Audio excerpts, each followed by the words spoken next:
the issue of security as we have it, and it can be located globally, that it's a combination of politics, tribal jingoism or bigotry, whether tribal or religious, and then of course it's also economic. But in our own particular situation, you can see that these four different perspectives to security have come, and each of them are having the so negatively powerful impact on the lives of our people. In your introductory remark, you talked about security being a fundamental responsibility of government. Actually, what the basis on which a government is recognized in law is that it is able to carry out the fundamental duty of protecting the lives and property of its people, because it is when that is done then that the other aspects, which is welfare, can now be talked about. If people are not secure, it's impossible for the other aspects of welfare to come in place. You mentioned my farming experience, for instance. I know how much I have been through, and I'm still going through, whether in terms of costs, financial costs, in terms of logistic challenges, in terms of the spirit man being challenged itself. Each time I wanted to go to the farm, a few minutes before you came in, I was talking to one young man who helped me on the farm. He says that he's been looking forward to seeing me, because the new planting season is due. I mean, you can see the rains have started early, but maybe then it will be suspended for a while. But summarily, religion, well, when we say economy, we put a good color on it. It is greed. Okay, you want somebody else's property. These are the things that are fuel, and then for one reason or the other, you think that you have a race, or you belong in a race or a tribe or a nation that is superior to your neighbors. These are the things that are fueling our security challenges in Nigeria. Since we've been having this challenge, it has become a major talking point during electioneering period. In 2015, it was a major talking point. In 2019, also another talking point. And in 2023, now that we have President Bola Ahmed Tinubu, have you seen any level of improvement since he came on board? Well, the facts, the figures, the optics speak to or describe a situation where things are on a daily basis, they're getting worse than before. I remember that on a platform of old classmates in which I belong, 6 months after this government took off and I had done my own studies, my own analysis, I wrote to them on the platform and I said, look, for now I am resting my intervention on the platform because I've reached a conclusion that this government is not capable of maintaining security. And look, this is the third year of the government. One of my major indices at that time, we had people who, you talk about 2011, 2013 and all that. When Buhari was coming in, I said, look, there are too many things that are wrong in our society. And I think the most important of this, what is wrong, is that people don't have information. And in the cases where they have information, they are not able to develop the information to the point where everybody talks about, what do they call it now? Remember the word. Now, they are not able to develop it to a point where it will become an instrument for you to take informed decision. Until tomorrow, I wonder how anybody on earth could decide that Buhari should be president of Nigeria, because there was nothing that qualified him, especially when you look at the issue of security.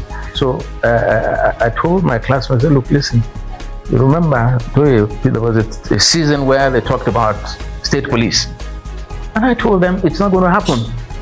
State police cannot happen. And if it does happen, you will have state police that would be carrying baton. You cannot use a baton to fight somebody who is using a submachine gun. It's not going to work. But Buhari was a general and also a former... Well, those were the things that people were looking at. They were looking at his professional stature. They were not looking at his mind. In this business of analysis, you look beyond the facade. You look and read the mind of the person you are dealing with. That's how you collect intelligence. Look, somebody says to you, sit down there. Okay, but in telling you sitting down there, if you watch his eyes, what he's really telling you is to get out of this place. That's what intelligence is about. So, for instance, I would hate to mention his name, but if he occurs to me, I would say there was an admiral or rear admiral or whatever in the Navy who was very popular online. He went viral over time when he was talking about Buhari's presidency in the early days. And I said he was supposed to be a deputy director level or something in military intelligence. And I said, if people in military intelligence do not know that Buhari does not qualify to be president of Nigeria, then we're in trouble. You're talking about Commander Kunle Olawumi. Exactly. He's the one who told us boastfully that he was one of those people who were talking to them when they were in Harvard, meeting government officials of America and telling them it has to be Buhari. How can it be Buhari?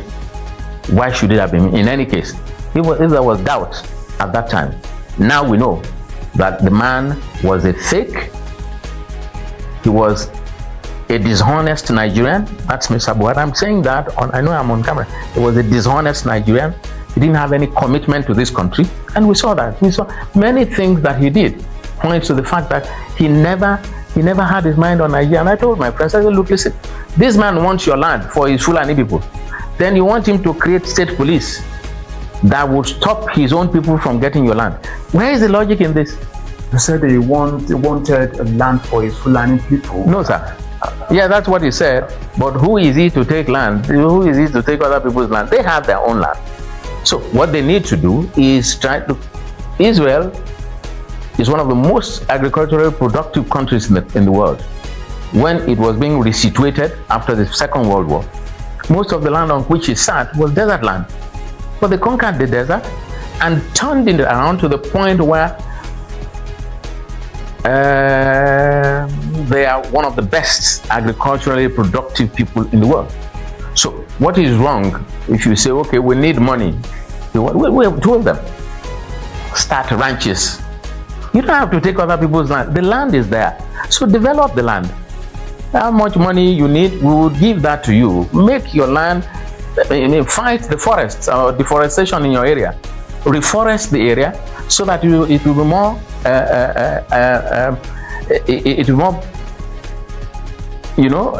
useful to the farmer and the animals which they rear. So Buhari was a dishonest person, but if people, I knew that before he was president. A few people like me knew it, but vast majority of Nigerians were saying, say Baba, this man will destroy this country. And that's what he did for 8 years. Because if you look back, 8 years is gone. What is that singular thing? What is that singular achievement that Buhari had as president of Nigeria? We're talking about power. We're talking about security now. Other things, like I said, welfare issues, like power. Where is power? Was there 8 years? And one of the unfortunate things is that those of us who are worse affected, because our interest in the development of Nigeria varies on state basis, on regional basis. In the Southwest, we are a bit ahead of the rest. So our needs are different. If they're looking for basic things in the North, it is fine. We have passed the stage of basic things a long time ago. So I was also disappointed. This is a related issue, but I was also disappointed that somebody like Fashola will come and tell us that in 6 months he will make power available in Nigeria. It just shows you that even our elite, our leaders, don't have knowledge of the society which they want to run. How can they look? They say I'm a critic. Yes, fine, I accept that. If you say, Mr. Bankale, please come and run our Nigerian power system for us and find power, I won't ask you to give me 6 months. I'll ask you to give me 6 years, because I know the level of destruction of the system. So how can anybody then, the president, Mr. Tinubu, comes and says that if in 2 years I don't give you power? Why would he say that? Because he lacked knowledge. He was deficient in knowledge about our power situation. So, but back to the issue of security. People, we need to understand our leaders. 3 years has gone by now in another few weeks, okay, since Mr. Tinubu became president. The security situation has deteriorated. And it cannot but be so. Look at the people who surround him. Look, we like to pray and wish, when what we should be doing is that we're first, look, many of these things that we talk about are in the open media. Are you looking at it from the aspects of Fulani expansion agenda? Yes. Now, okay, let's start from there. Actually, that's a very good. Osama bin Laden tried to establish Islamic states, okay, in Iraq, in Afghanistan, in Syria. He tried to introduce. That's the ultimate goal. The ultimate goal is not a local problem. It's an international problem. There are extremist Islamists who think that they want space. They want geographical expression of a state that says that this is an Islamic state, okay, and then implement whatever it is they think that would demarcate it and separate it from what we know as secular states. States are supposed to be secular, okay? Well, maybe Rome is not, the papacy in Rome is not secular. It's a religious headship. Our people in Afghanistan declared an Islamic state.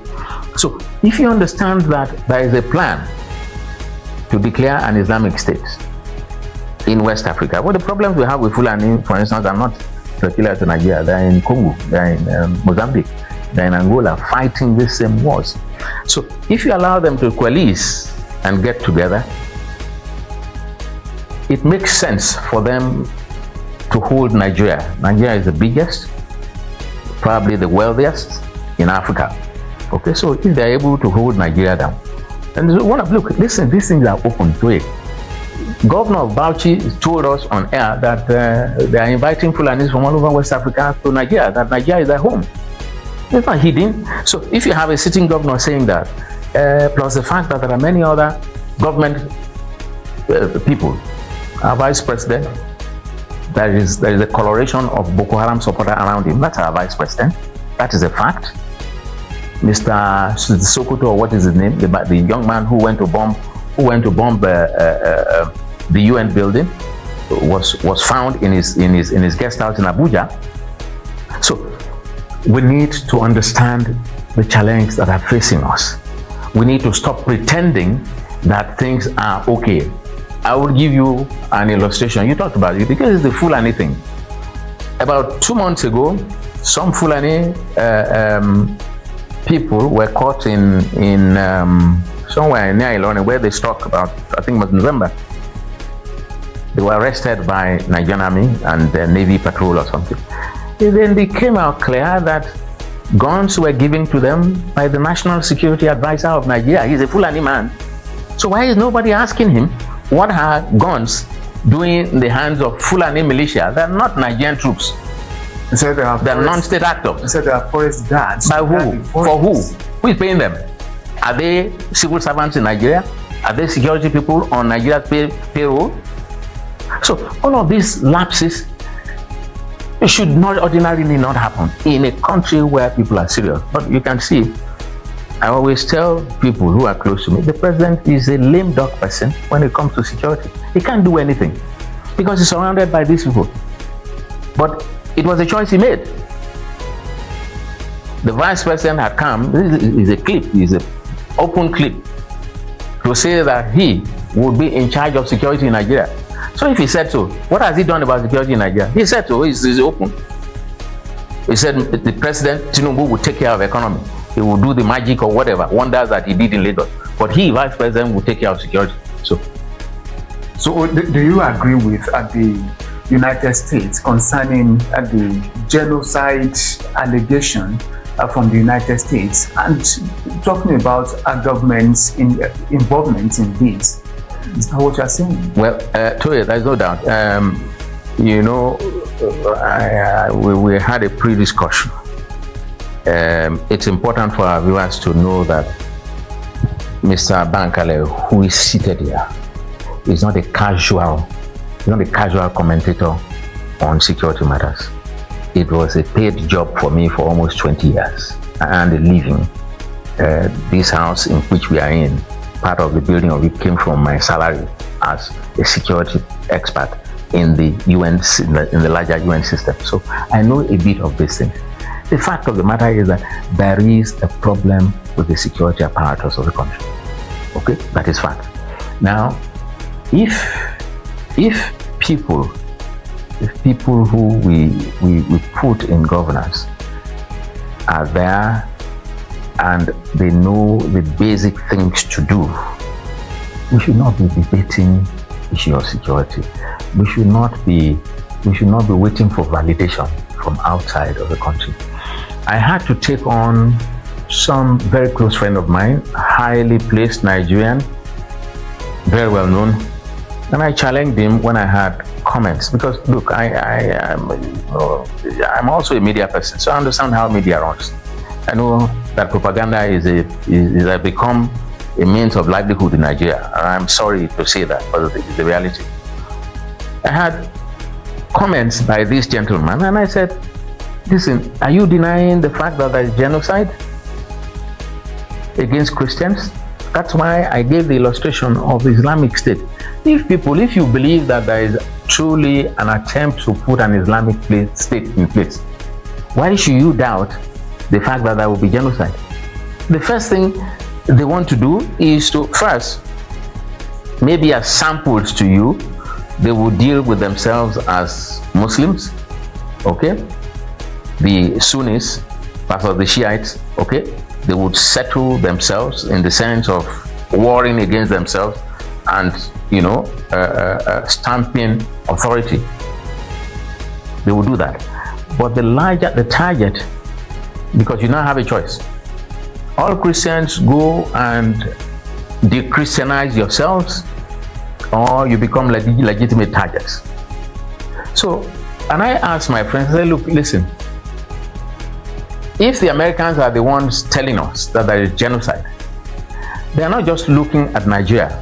We have debated about that. Let's even say that there is no genocide against Christians in Nigeria. The Americans are putting Nigeria against a mosaic, a global mosaic, that says that all over the world, more Christians are killed in Nigeria than anywhere else. So who wants to debate that?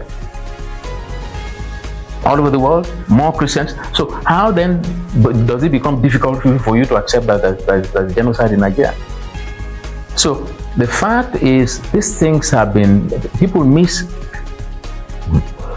I regret the discussion about Obama a few days ago with a classmate of mine. I regret that Obama, the president in America, would backtrack, because if he had taken this thing as seriously as it was at that time, maybe we would have some relief now. But whatever it was that was sold to him, he missed his sights. He took his sights away from the ball and lost the game. That's why these people have grown over time. So the truth of the matter is, the American system is not perfect. There's no system that is perfect. But I will tell you that they are painstaking people when it comes to intelligence. They take their time, because the business of intelligence is also a time-consuming one. I mentioned to some of my friends, because this matter means security, everything, we have to be discussing it.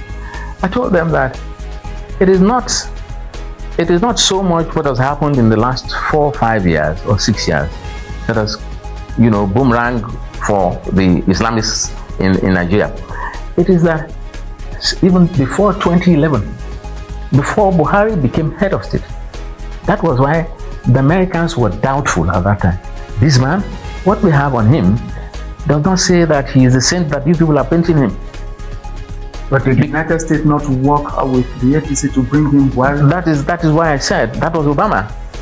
That's why I mentioned Obama. Obama lost focus on that issue, and I don't know him. I've never met him, but if I meet him one day, that's what I will ask him. What made you decide to remove Nigeria as CPC when you were president? But then it was the power of propaganda, the power of Axel McElroy. That was the chief strategist of Obama in his election as president and his stay as president. He was the one, just like they have gone to hire DCI now for $9 million. He was the one that they hired at that time, who apparently, because of the personal relationship and his exalted position within the Democratic Party, managed to sway the government of Obama away from challenging the situation in Nigeria. So the fact is that quite a number of Nigerians, it is not even these people, it's not the bishop from Makurdi, it is not, bits and pieces of genocidal attacks against Christians have been put in place over many years. I cannot be naming, but time will come when we will name them. Top Nigerians who gave detailed information to the Congress in America, to the Senate in America, to the Parliament in the UK. Nobody is talking about that. But I think that we probably know that a few of the EU members, in spite of the crisis they have with Mr. Trump, have endorsed his position on Nigeria's on taking out. The man said, we're coming for the terrorists. Look, I'll give you a quick illustration. I have a favorite cab driver in Abuja, young man, maybe now 30, maybe about 35, 36.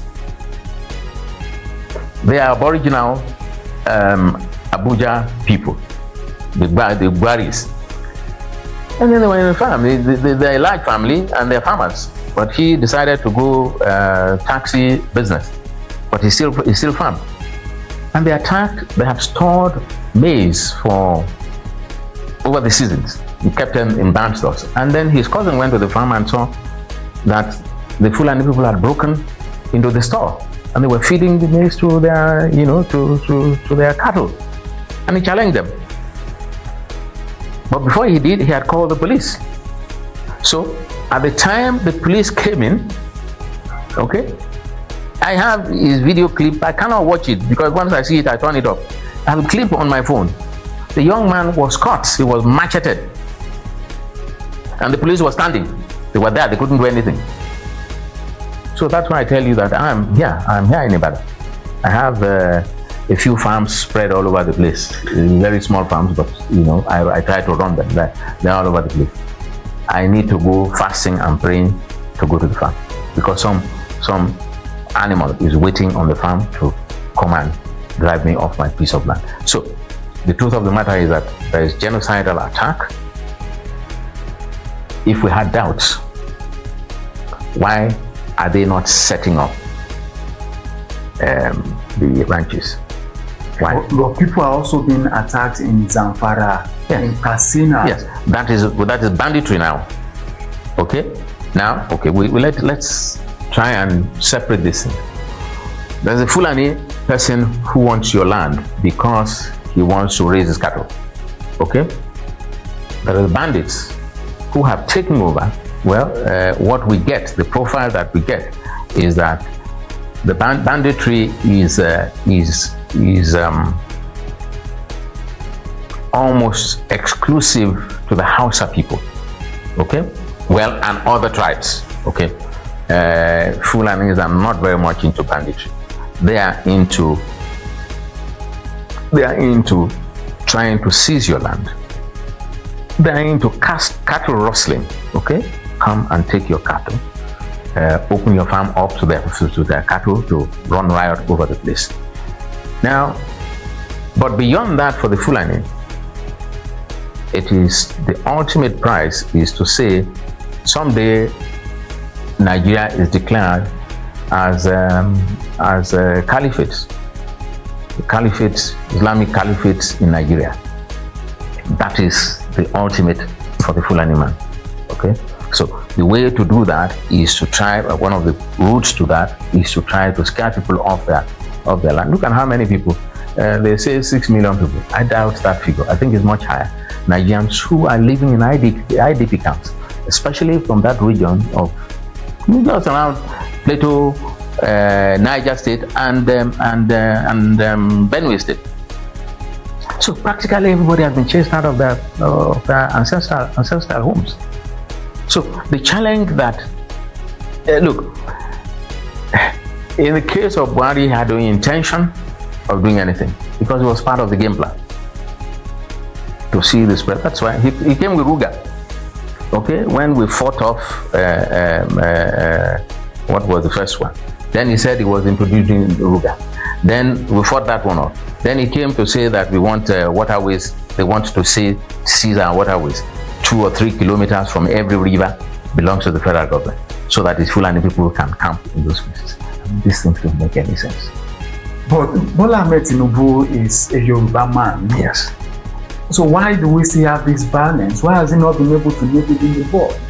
Yeah, Mr. Tinubu, I say that with every sense of responsibility, he threw the rest of this country under the moving bus by being in alliance with the people who are some people in his party. That's what happened. He threw us under the bus because he knew. I just told you now. The vice president says, I mean, who is the vice president? The vice president will be declaring to us that he is the one who's going to be in charge of security. That's the greatest responsibility of state. It has to be invested. That's why you have president and commander-in-chief. But the vice president is claiming commander-in-chief right under the nose of his president. So what does that tell you about the president? He's lame dog. Completely, he's just sitting down there. Can we not see it as campaign rhetoric? Because during Buhari or Osinbajo, right, it was said that Osinbajo would be in charge of the economy, while Buhari would be in charge of security. Look, is that not mere campaign rhetoric? It is not campaign. If it is between the two of us, it's a different matter. It is not campaign rhetoric when it is coming from a man who lived in a region, practices his political whatever business in a region that was known. Okay, Sambisa Forest. You know, it's hard about Sambisa Forest. This is the region in Borno area. So if the man from Borno is vice president and is telling you that, it could mean ordinarily in good faith to say that yes, he was now ready to rein in his people. But has he reined in anybody? We have just agreed. I think you are following me. We just agreed that the security situation has deteriorated. It hasn't improved. So if it has improved, we will say that, yeah, okay, now the vice president has said that he will be in charge of security. So we can see the fact that his being in charge of security has reduced or has caused a reduction in strikes and attacks and the killings of people in Benue State. But that's not what is happening. It is getting worse every day. Before we look at the international dimension of this, many Nigerians have been talking about the possible solution to this. Some are saying that there should be a window for rehabilitation of these terrorists, that these terrorists, the government should negotiate. And one of those espousing this idea is the Sheikh Ahmed Gumi, the Islamic scholar, and also some persons, especially in the southern part of the country, have been saying that state police is the way to go, while some will say that, oh, we need to restructure for the sake of the average Nigerian without the luxury of convoys or personal security. What's, in your opinion, as a security expert, what is the main thing that would be the solution to this perennial crisis? Now, let's talk about the issue of resettlement, which would have been a product of negotiation. Now, when you are negotiating with the people, one of the first things that you need to establish is what is called good faith. Good faith. Now, you cannot be in the midst of negotiation and then strikes continue. That's lack of good faith. You cannot be. There was a viral video about one of the terrorist leaders in the north who came to government house in the name of negotiation, having killed, whether it was deputy commissioner of police or DSP or whatever. He wore the uniform of that person to come to government house. And then you want to negotiate with the people. We saw that also on video clips. They are masked, they are in great numbers, armed to the teeth, coming into the city in government house. That is not negotiation. That is an attempt to overawe the government apparatus. It's an attempt to completely to ridicule, to overawe, to disempower government apparatus. And that's what they're trying to do. But people will argue and say or suggest on the other side to say that, well, the state police can be useful. Well, unfortunately, good idea, but state police coming at moments like this is really very dangerous. I will tell you that as somebody who has an idea of what's going on. Because the system has become so choked, so fueled up, that any little spark will cause a problem.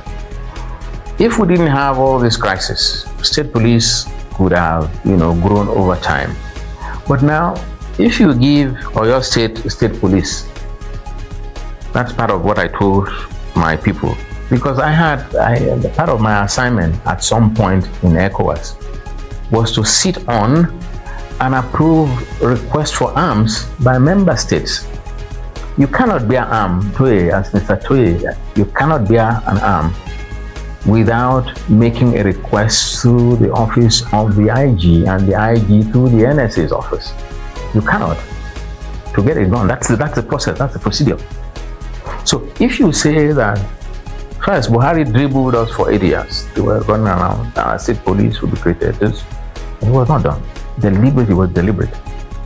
So if you are going to have state police, first thing is that those who are sponsoring terrorism, if you remind me, we'll go back to the issue of sponsorship of terrorism. They are in strategic positions of government where they can frustrate. That's even when government has determination. They can frustrate government effort to allow state police to happen. If they now say, well, okay, we give you state police. As I said earlier, are you going to give them shakabula?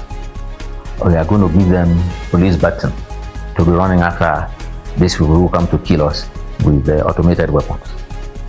So it is really, and then now, if there is state police and you have to be chasing, maybe things are fine, yeah, we have a block of region here, but when you begin to move into Kwara State now, or into Kogi State, where these Fulani people are already there, before you know it, there is conflagration in the whole of the country, because the police in Oyo State is chasing terrorists across into Ilorin, or into Kwara State, or into Kogi State. Okay? If you have a situation where those states are run by different different parties, it's a tendential situation. It's really, really a situation we need to be very careful about.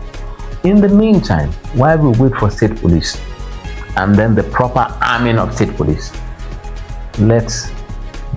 if you ask me, I will tell you, knowing also that it's extremely limited.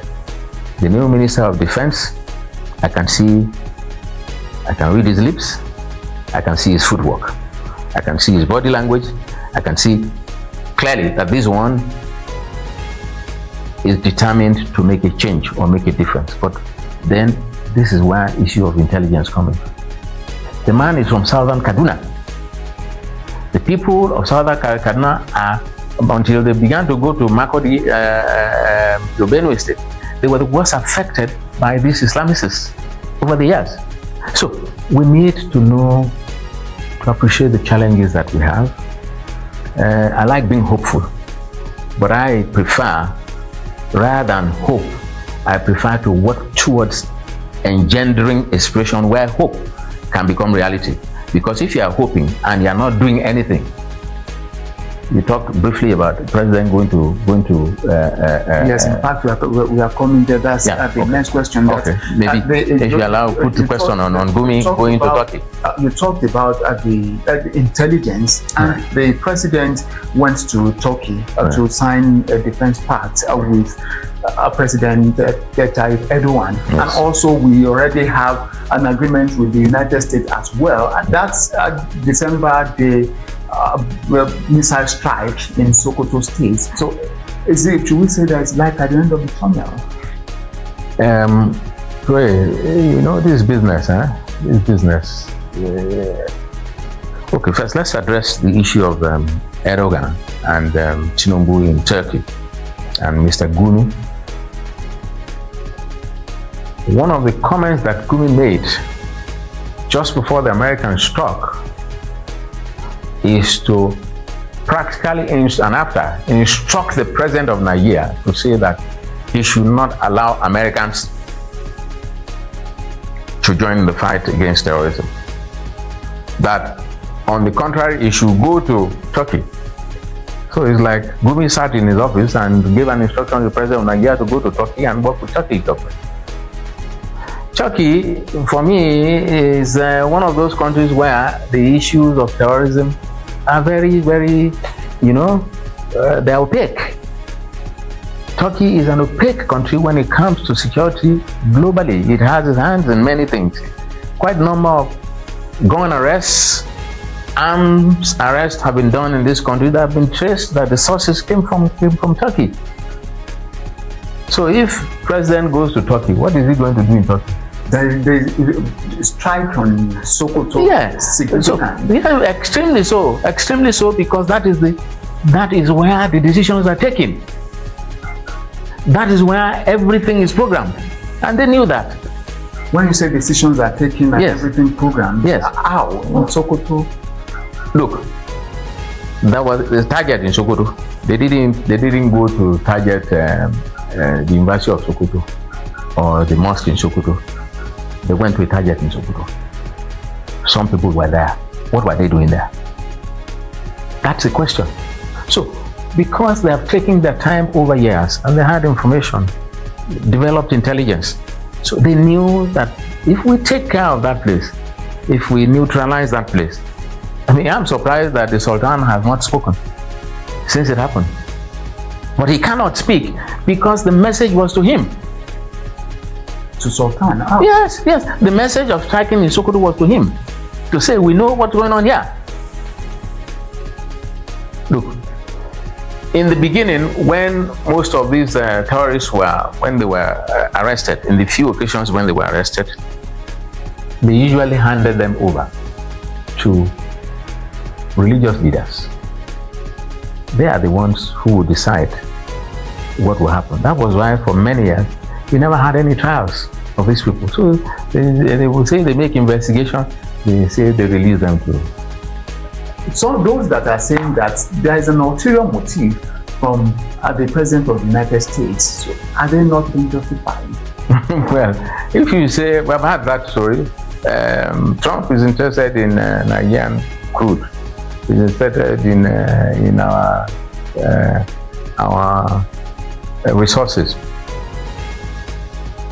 I would put 10% on that. And I would give you, because if you say that's a major interest, it would be remiss of us, and we would be caught in a web where we would be reducing human lives to nothing.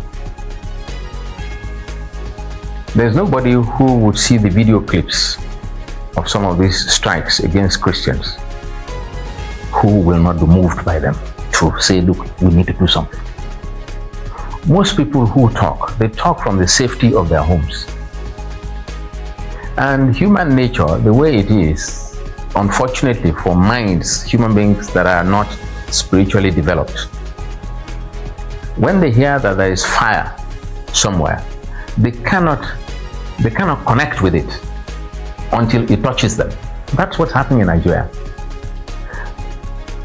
I've given my estate. You came into this estate. when these people went to Ilorin 2 weeks ago now and killed 170 something people, I told a few friends, I said, look, we live on this estate. If overnight tourists come into this estate and just strike 3 houses, kill the people there, set fire to those houses and go away, I can assure you today that it is very likely that 70% of the rest of us would not sleep tomorrow night on this estate. That's the scare tactics that they're using. So when you have that kind of situation in place, and the Americans, well, Trump has his own wahala, he has his own problem. But go back to, the beauty of this fight against the jihadists in Nigeria and everywhere else in the world is that it is taking roots. Trump, for instance, is afraid that he will lose the next election. Okay? But this fight against terrorists in Nigeria is taking roots in the hearts and in the minds of a few. You don't need a crowd. A few congressmen and women and a few senators. So if Trump leaves tomorrow, these people should not think that they will have peace. They still will not have peace, because those, if you followed the story, in another week maybe they will pass a deal specifically on Nigeria, on fighting terrorism in Nigeria. So if you go to fight terrorism in Nigeria, in any case, you talked about bandits. Gold is being mined in Zamfara, in Sokoto, and many of these states up there in the north. How much of its money made from it goes into the Central Bank of Nigeria? How much? It is going into private pockets. So if you have somebody who says, well, when we come, we will deal quite naturally, the propensity for strikes by the jihadists, by the Fulani militia, would reduce, because now they know that there is some new sheriff who is coming to town. How do we block the pipe of arms deals, the arms trafficking into Nigeria? Because during the time of President Muhammadu Buhari, he made allusion to the destabilization of Libya, fueling insurgency in the Sahel, and even down to Nigeria. So how do we block this leakage? If I answer that question simply and directly, it is that we need to stop people. Buhari is dead. We need to stop people who have the same kind of mind as Buhari from encouraging the inflow of arms into this country. So one of the ways, we now go back, one of the ways to stop it is to ensure that the militia, the Fulani people, don't have opportunities to operate. So because why do arms come in? They come in because these people need it to attack state actors. Look at how many soldiers they have killed. The last great embarrassment was the young general who was killed about 4 months ago. So when you have a prevalence of that and you don't check it, let me give you a logistic side to this story. I cannot remember precisely, but I think it will be 2001 or 2002. Anyway, it was in Obasanjo's government. He ordered an audit of airports and landing strips in Nigeria. If you have time after this, go and check it out. I cannot remember the figures, but there were over 70 landing strips in this country, meaning that, technically speaking, they are operating in spaces that are not governed. Because if you have a landing strip and there is no government equipment to know when a flight comes in and a flight takes off. So when people talk about sovereignty, how much of this sovereignty are we really ourselves exercising? Do we govern our space? Can we govern it?